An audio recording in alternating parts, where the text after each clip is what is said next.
Hello guys, welcome to my YouTube channel Commerce with Harni. In this video, I'm going to explain topic number 2 of accounting principles of chapter 1. So bookkeeping and accounting లో మనకి second topic వచ్చేసి accounting principles అన్నమాట. These are the important principles in accounting, basic principles. ఈ principles వల్లనే we have to, according to this principles only, base upon this principles only we have to do accounts. So account చేయాలంటే మనకి principles ఏందో తెలిసి ఉండాలి. ఆ principle ప్రకారమే we have to do accounts. మనము అవి ప్రిన్సిపల్స్ అంటే రూల్స్ లాంటివి, అలాంటివి కనుక్కొని అలాంటివి తీసుకొని ఆ ప్రిన్సిపల్స్తోనే బేస్ అపాన్ చేసుకొని we have to do this accounts. Okay, so first we have to learn what is accounting principle. So ఇక నేను ఏం రాసిన, accounting principles are rules and guidelines followed while recording and preparing accounting information. సో అకౌంటింగ్ ప్రిన్సిపల్స్ అంటే ఏంటంటే మనకి రూల్స్ అనమాట. ఆ రూల్స్ ప్రకారం మనం ఆ ఫాలో చేస్తే మనం ఒక అకౌంటింగ్ చేసామనుకో, మనం ఇప్పుడు క్యాష్ బుక్ చేసినా, ట్రిపుల్ కాలమ్ క్యాష్ బుక్ చేసినా, ఫైనల్ అకౌంట్ చేసినా, we have to follow this accounting principles. So if you follow this accounting principles, దాని ప్రకారమే we have to do this accounts. So accounting principles ante rules and guidelines where it helps us to prepare accounting information. So the second topic is GAAP. So ఈ GAAP అంటే ఏం లేదు, generally accepted accounting principle. So జనరల్గా అందరూ మొత్తం వరల్డ్లో, like ఇండియాలో accounting principles అనమాట. మనకు అకౌంటింగ్ రూల్స్ ఇట్లా ఉంటాయి కాబట్టి సో ఇవి జనరల్గా ఇవి యాక్సెప్ట్ అవుతాయి. ఇక్కడే కాదు, not only India, whole globe country మొత్తం యూనివర్స్లో if your following accounting, this accounting principles we need to follow. ఈ అకౌంటింగ్ ప్రిన్సిపల్స్ మనకి అన్ని దేశాల్లో, లైక్ అన్ని కంట్రీస్లో you will get the same accounting principles. So what are this accounting principles మనం చూసుకుందాం.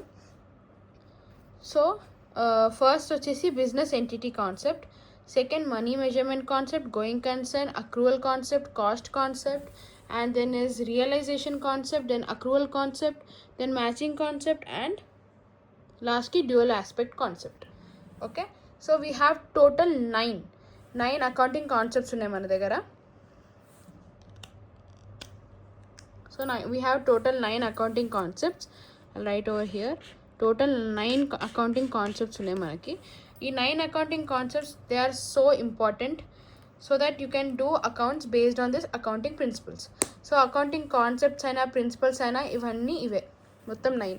If the question is given that gap ఇచ్చేసి what are the accounting principles అని ఇచ్చిన, వాట్ ఈస్ అకౌంటింగ్ కాన్సెప్ట్స్ అని ఇచ్చిన, you have to write this whole 9 concepts. Okay, so సింపుల్గా నేను explain చేస్తా వాట్ ఈస్ అకౌంటింగ్ కాన్సెప్ట్స్, ఒక్కొక్క కాన్సెప్ట్.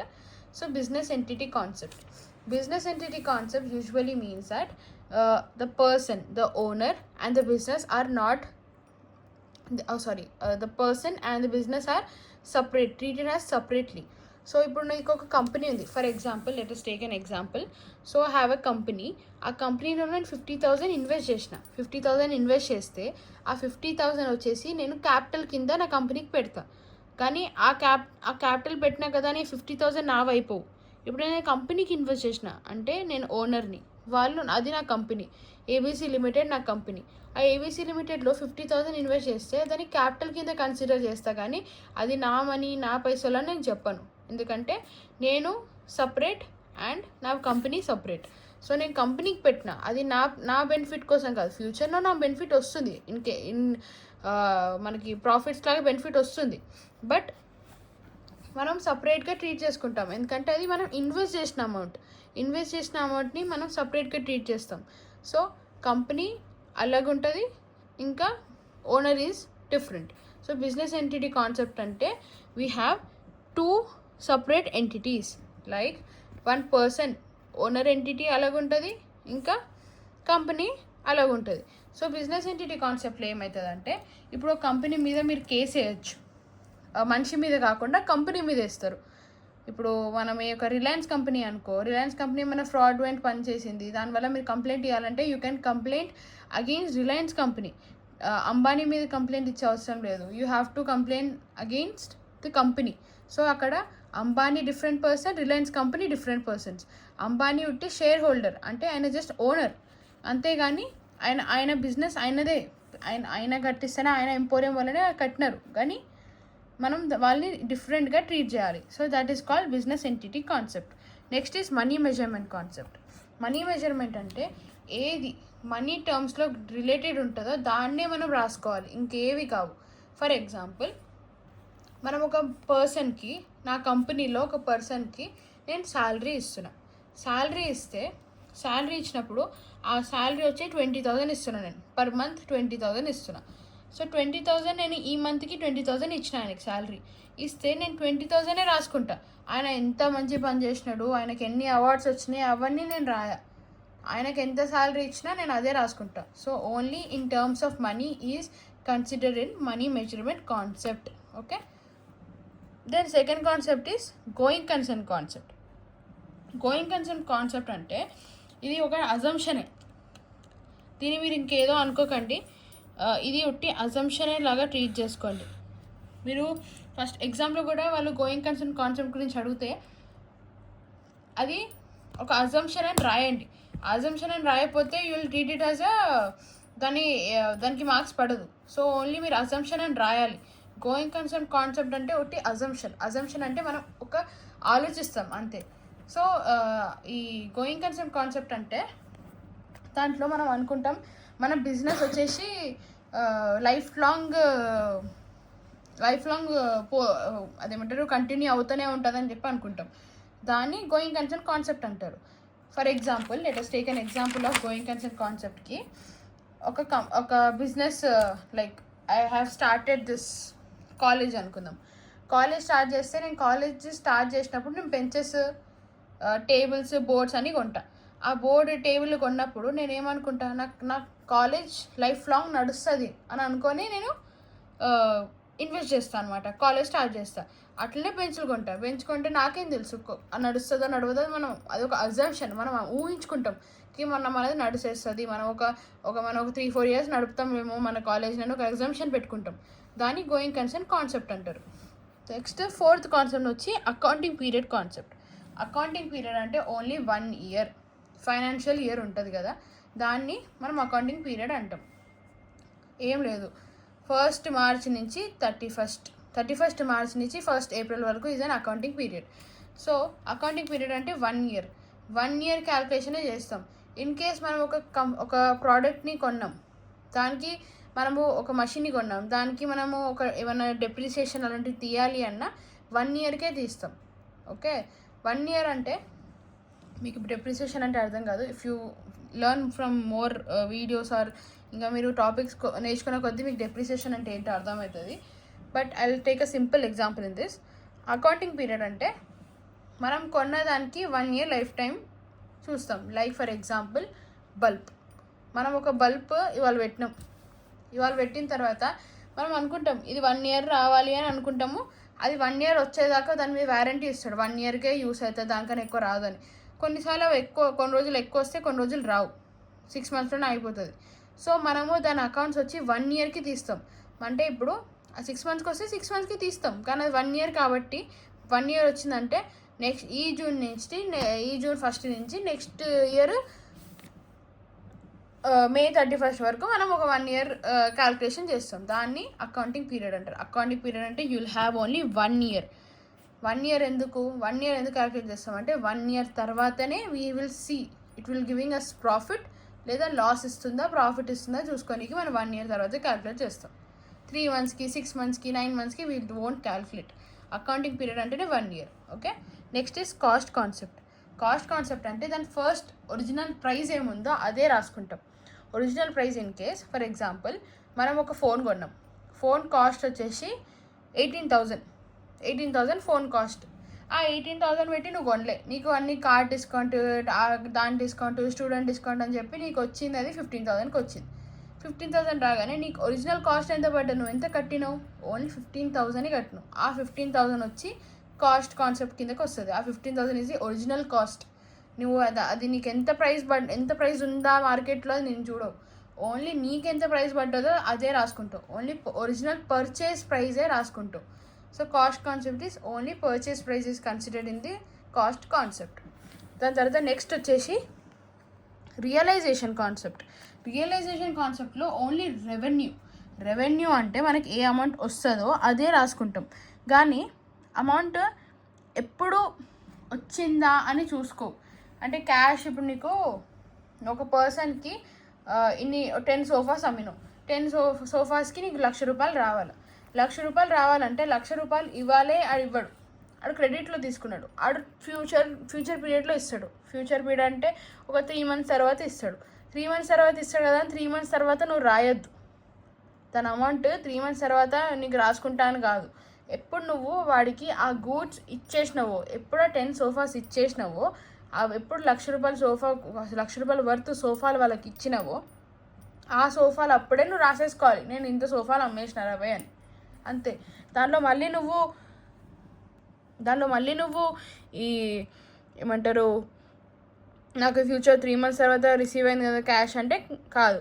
క్యాష్ ఫ్యూచర్లో రిసీవ్ అయినా నీకు ఎప్పుడు ట్రాన్సాక్షన్ అవుతుందో, నువ్వు ఇవాళ 15th Juneకి నువ్వు అమ్మినావు అనుకో, 10 సోఫాలు అమ్మినాను, 15 Juneకి నువ్వు నోట్ డౌన్ చేసేసుకోవాలి, 15 Juneకి నేను ఇన్ని అమ్మినాను.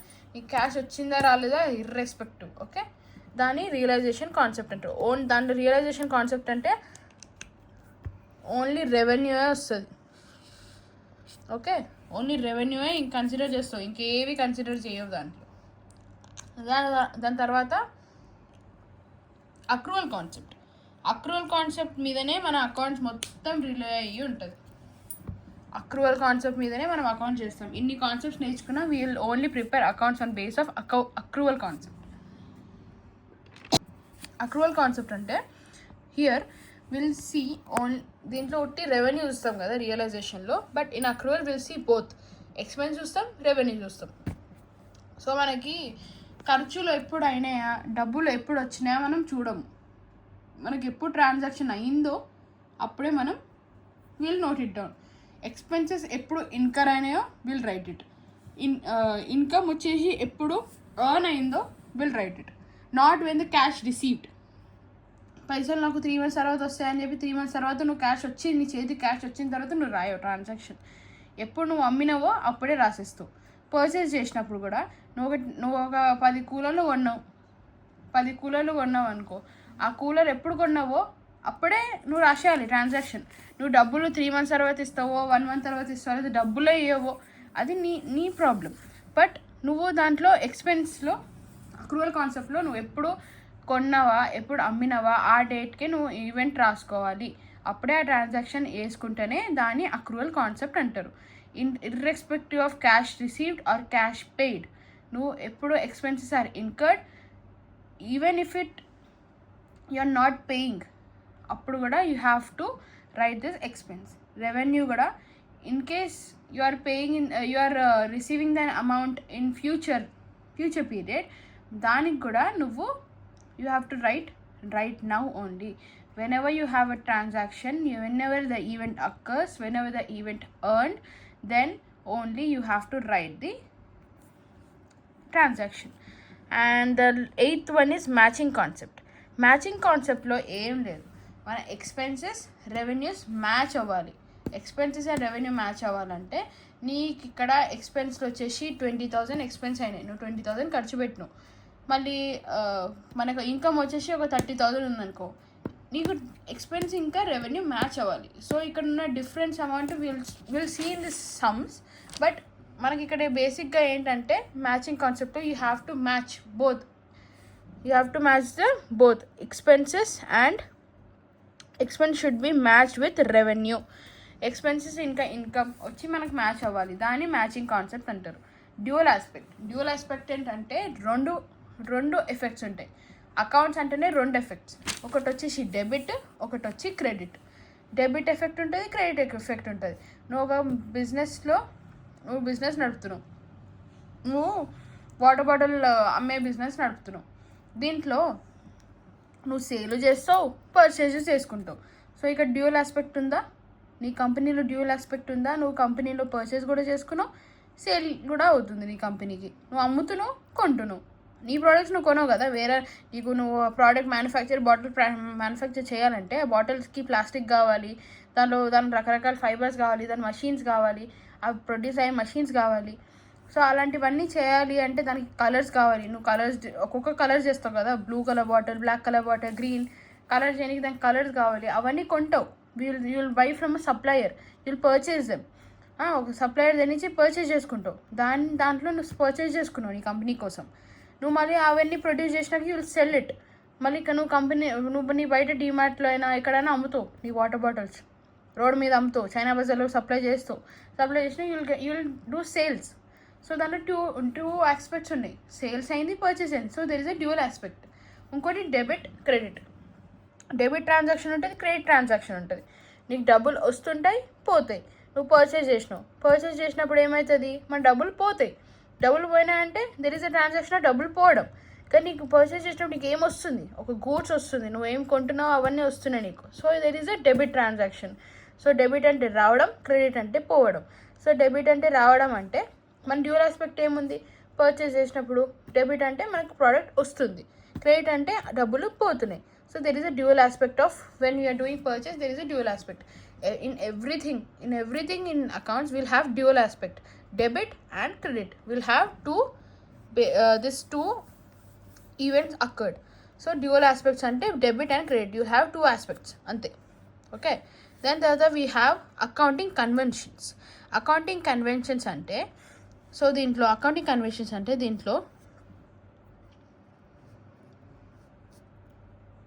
దీంట్లో మనం గైడ్ చేస్తాం అనమాట. అకౌంటింగ్ కన్వెన్షన్స్ అంటే మనం ఒక అకౌంటెంట్కి గైడ్ చేస్తాం కి మనం ఎట్లా చేస్తే you will get the profit or loss, you will determine the customer satisfaction. అలాంటివన్నీ మనం ఈ అకౌంటింగ్ కన్వెన్షన్స్ వల్ల నేర్చుకుంటాం, విల్ గెట్. సో అకౌంటింగ్ కన్వెన్షన్స్లో you have four accounting conventions. So ఇది గుర్తుపెట్టుకోండి. ఇక్కడ మనకి అకౌంటింగ్ ప్రిన్సిపల్స్ వచ్చి 9, అకౌంటింగ్ కన్వెన్షన్స్ వచ్చి 4. సో ఈ 4 అకౌంటింగ్ కన్వెన్షన్స్లో the first one is convention of conversion. Convention of conversion అంటే నీకు లాస్ అక్కర్ అవుతుందని నీకు తెలుసు. నీకు లాస్ అక్కర్ అవుతుందని తెలిసినప్పుడు లాస్ని నువ్వు రికార్డ్ చేసుకుంటావు. కానీ ప్రాఫిట్ వస్తుంది అని తెలిసిన కూడా నువ్వు ప్రాఫిట్ని రికార్డ్ చెయ్యవు. ఎందుకంటే ప్రాఫిట్ ఈజ్ అన్సర్టైన్, ఫ్యూచర్లో ఏమైనా అవ్వచ్చు. బట్ లాస్ ఈజ్ సర్టైన్, అది అవ్వచ్చు, పక్కా అవుతుంది లాస్. ఇప్పుడు నువ్వు కంపెనీ పెడుతున్నావు, కంపెనీ పెట్టినప్పుడు నేను ఒక షాప్ కీపర్ని, రోడ్ మీద ఒక కిరాణా షాప్, కిరాణా షాప్లో ఉన్నప్పుడు నేను అమ్మినప్పుడు నేను ఉదారిస్తాను నేను నీకు 20 రూపీస్ అంకుల్, నేను రేపు ఇచ్చేస్తా అక్క 20 రూపీస్, మా మమ్మీ రేపు ఇచ్చేస్తుంది అంటే సరేలా ఇచ్చేస్తా అని చెప్పి నేను నీకు బిస్కెట్ ప్యాకెట్ ఇచ్చేస్తాను, నువ్వు తీసుకొని వెళ్ళిపోతావు. నేను ఖాతాలో రాసుకుంటా. రేపు ఈ మమ్మీ వచ్చి నా కొడుకు తీసుకోలేదు బిస్కెట్ ప్యాకెట్, నాకు ఇంటికి తీసుకురాలేదు అంటే నేను ఇచ్చినా అన్న నా దగ్గర ప్రూఫ్ ఏం లేదు. So there is a loss. నాకు అక్కడ అక్కర్ అయిపోయింది, ఒక 20 రూపీస్ లాస్ అయిపోయింది నాకు. ఆ లాస్ని నేను ముందే రాసేసుకుంటా. ఓకే, ఆ లాస్ వచ్చి నేను ముందే ఇక్కడ రాసేసుకుంటా. ప్రాఫిట్ వస్తుంది. అరే ఫ్యూచర్లో నేను 40 రూపీస్ రాసుకొని దాంట్లో నా ఫ్యూచర్లో వచ్చేస్తుంది 40 రూపీస్ అని మనం రాసుకోలేము. 40 వచ్చేస్తుంది మనకి అని చెప్పి రాసుకోలేము. There is no certainty that you will get profits in the future. Okay, so మనకి కన్వెన్షన్ ఆఫ్ కన్వర్షన్ అంటే లాస్ వస్తుందని తెలుసు, అప్పుడు మనం రికార్డ్ చేసేస్తాం. కానీ ప్రాఫిట్ అని వస్తుందని తెలిసినా కూడా we don't record it, we won't record it actually. Okay, next topic is conversion of consistency. Consistency అంటేనే మనకు బేసిక్గా తెలిసేది ఏంటి, same methods. Year to year, ఎన్ని ఇయర్స్ అయినా పర్వాలేదు, బిజినెస్ వచ్చి ఎన్ని ఇయర్స్ అయినా ఎంత అయినా you will use the same methods. Like same methods అంటే మనకి ఇప్పుడు మనం అకౌంట్ చేస్తేనే మనం you will get the clarity. మనము ఇప్పుడు ఎట్లా చెప్పాలి, ఆచారం లాగా, ఇట్స్ టైప్ ఆఫ్ ఆచారం లాగా. ఆచారం అంటే ఎట్లా చెప్పాలి, నేను ఇప్పుడు ట్రెడిషన్, మన ఇంట్లో ట్రెడిషన్ ఉంటుంది. బోనాలు ఉందనుకో, తెలంగాణలో బోనాలు ఇయర్ టు ఇయర్ అయినా ఎన్ని ఇయర్స్ అయినా ఎప్పుడు పాత జమాన్ నుంచి మనకు ఒక ట్రెడిషన్, మనం దాన్నే ఫాలో అయ్యుకుంటూ వస్తుంటాం. సో అట్లనే కన్సిస్టెన్సీ ఉంటుంది అనమాట. మనకి తెలంగాణ వాళ్ళు రిచువల్స్లో కన్సిస్టెన్సీ ఉంటుంది. ఎందుకంటే నానమ్మ చేసింది మళ్ళీ వాళ్ళ కోడలు చేస్తుంది, కోడలికి మళ్ళీ ఇంకో కోడలు అలా చేసుకుంటూ పోతారు. సో దాన్ని కన్సిస్టెన్సీ అంటారు. నెక్స్ట్ వచ్చేసి కన్సిస్టెన్సీ అర్థమైంది కదా, సేమ్ మెథడ్స్ వాడడం, సేమ్ పోతూనే ఉంటుంది. నెక్స్ట్ వచ్చి థర్డ్ వచ్చి కన్వెన్షన్ ఆఫ్ మెటీరియాలిటీ. మెటీరియాలిటీ అంటే ఓన్లీ ఇంపార్టెంటే నువ్వు ఇన్ఫర్మేషన్ రాసుకుంటావు, ఓన్లీ ఇంపార్టెంట్. రిలవెంట్ అంటే ఎట్లా చెప్తా అంటే, ఈ రిలవెంట్ అని మీకు ఎట్లా తెలుస్తుంది, ఈ టాపిక్ వచ్చి మనకు రిలవెంట్ అని ఎట్లా తెలిసింది మీకు? మీరు ఇప్పుడు క్వశ్చన్ పేపర్ చదువుతారు, question paper past year question పేపర్స్లో మీకు ఉంటుంది, మీకు క్వశ్చన్ వస్తుంది, ఫైనల్ అకౌంట్స్ మీద క్వశ్చన్ వస్తుంది. ఎన్నో ఇయర్స్ నుంచి 20 మార్క్స్కి ఫైనల్ అకౌంట్సే వస్తుంటే మీకు ఏం తెలుస్తుంది? మెటీరియాలిటీకి ఇదే క్వశ్చన్ మీకు మెటీరియాలిటీ అంటే నీకు ఎవ్రీ ఇయర్ ఇదే క్వశ్చన్ వస్తుంది 20 మార్క్స్ అని తెలిసినప్పుడు నువ్వు 20 మార్క్స్కి నువ్వు అదే క్వశ్చన్ ప్రిపేర్ అవుతావు. సో దాంట్లో నీకు ఏం వస్తుందంటే ఓన్లీ నువ్వు ఇంపార్టెంట్, అరే 20 మార్క్స్కి క్వశ్చనే వస్తుంది రాబోయ్ అంటే నువ్వు ఓన్లీ ఆ ఇంపార్టెంట్ ఆ రిలవెంట్వే తీసుకుంటావు. సో నీకు ఆ క్వశ్చన్ పేపర్లో నీకు 20 మార్క్స్కి ఇదే వస్తుంది, నువ్వు అదే తీసుకుంటావు. So let's take an another example. ఇప్పుడు 2 రూపీస్ ఉంది పెన్ను, ఈ పెన్ను ఉంది, ఇది వచ్చి 2 రూపీస్ కాస్ట్. ఇది పోతే అరే 2 రూపీస్ పెన్ను పోయింది నాకేంది అని అనుకుంటా. అదే నేను నా మ్యాక్బుక్ పోయింది అనుకో, నా మ్యాక్బుక్ నాకు నా ₹1,00,000 మ్యాక్బుక్ ఇరిగిపోతే నేనేం చేస్తా? అరే నా ₹1,00,000 మ్యాక్బుక్ పోయింది రాబాయ్ అని చెప్పి I will try to get that insurance తీసుకొని వాళ్ళ నా ఇన్సూరెన్స్ ఉంటే నా మ్యాక్బుక్కి I will take that amount. లేకపోతే మళ్ళీ బాధపడతాను కదా, అరే నా ₹1,00,000 మ్యాక్బుక్ పోయింది, మొన్ననే పోయింది అప్పుడే అని అనిపిస్తుంది. అదే 2 రూపీస్ పెన్ పోతే పోయింది, మనం ఇంకోటి కొనుక్కోవచ్చు, లేకపోతే ఇంకోటి మమ్మీ అక్కడ అడిగితే మమ్మీ ఇంకోటి ఇస్తే తీసుకుని వెళ్ళిపోతాం. So there is a materiality అంటే ఓన్లీ ఇంపార్టెంట్, నీకు ఏది ఇంపార్టెంట్ అనిపించిందో అదే తీసుకుంటావు. నా 2 రూపీస్ పెన్ అంత ఇంపార్టెంట్ కాదనిపించింది, సో నేను వదిలేసిన. కానీ నాకు మ్యాక్బుక్ నాకు ఇంపార్టెంట్ అనిపించింది, so I have disclose in my accounts. Okay. And next is convention of full disclosure అంటే నువ్వు అన్ని డీటెయిల్స్ ఇస్తావు. ఓకే, నువ్వు దీంట్లో అకౌంట్ చేయాలంటే నీకు అన్ని డీటెయిల్స్ ఇవ్వాలి. నువ్వు సేల్ ఎంత చేసినావు, పర్చేజ్ ఎంత చేసినావు, నువ్వు ఎంత శాలరీ కట్టినావు, నువ్వు ఎంత కమిషన్ ఇచ్చినావు, నువ్వు ఎంత మందికి బ్యాంక్లో అమౌంట్ వచ్చింది, ఎంతమంది చెక్లో పేమెంట్ చేసినారు, ఎంతమంది క్యాష్లో ఇచ్చినారు, ఇవన్నీ నువ్వు డిస్క్లోజ్ చేయాలి. You have to right all things. Like నువ్వు ఏమేమి చేసినావో, నీకు సేల్స్, పర్చేజ్, నువ్వు కొన్నావా, తిన్నావా, ఎన్ని ఎక్స్పెన్సెస్ అయినాయి, ఎంత ఇన్కమ్ వచ్చింది, దాంట్లో మనం ఎంత వీళ్ళకి పెట్టినాము, ఎంత క్యాష్ వచ్చింది, అలాంటివన్నీ we have to right. We have to give full disclosure. You have to give full information to the company accountant so that he can prepare company accounts correctly. Correctగా ప్రిపేర్ చేస్తేనే you will get to know companies in the profits or losses. So లాస్ట్లో ఉందా ప్రాఫిట్లో ఉందా తెలుసుకోనికి you have to give full disclosure of the accounts. Okay. So దీనికి ఒక example చెప్తా. బేసిక్గా if you are going to కాలేజ్లో అడ్మిషన్ తీసుకొని పోయినారు.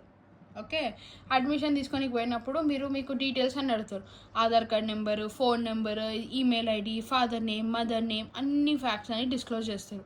మీరు ఇప్పుడు వరకు ఇంటర్ చదివినారా, ఫస్ట్ టైం 10th ఎంత వచ్చింది, 10thలో మార్క్స్ ఎంత వచ్చినాయి, ఒక్కొక్క సబ్జెక్ట్లో ఎంత వచ్చింది, మీకు దేంట్లో ఇంట్రెస్ట్ ఉంది, అలాంటివి. కొన్ని కాలేజెస్లో you will have test also. So test చేసినప్పుడు కూడా they will ask you all details. You have to disclose your information. You have to give your information to them. Full information మనం వాళ్ళకి ఇవ్వాలి. Then only you will able to get admission in your dream college. So ఆ కాలేజ్లో నీకు admission రావాలి అని అనుకున్నావంటే if you want that in that college you want admission, so you have to give full information about yourself, that you are an honest child or else you are a clever girl. నీ personality ఏంటో నువ్వు మొత్తం disclose చేస్తేనే you will get the admission into that college. So అట్లనే so you have to give full disclosure of what facts you are having in your accounts, in your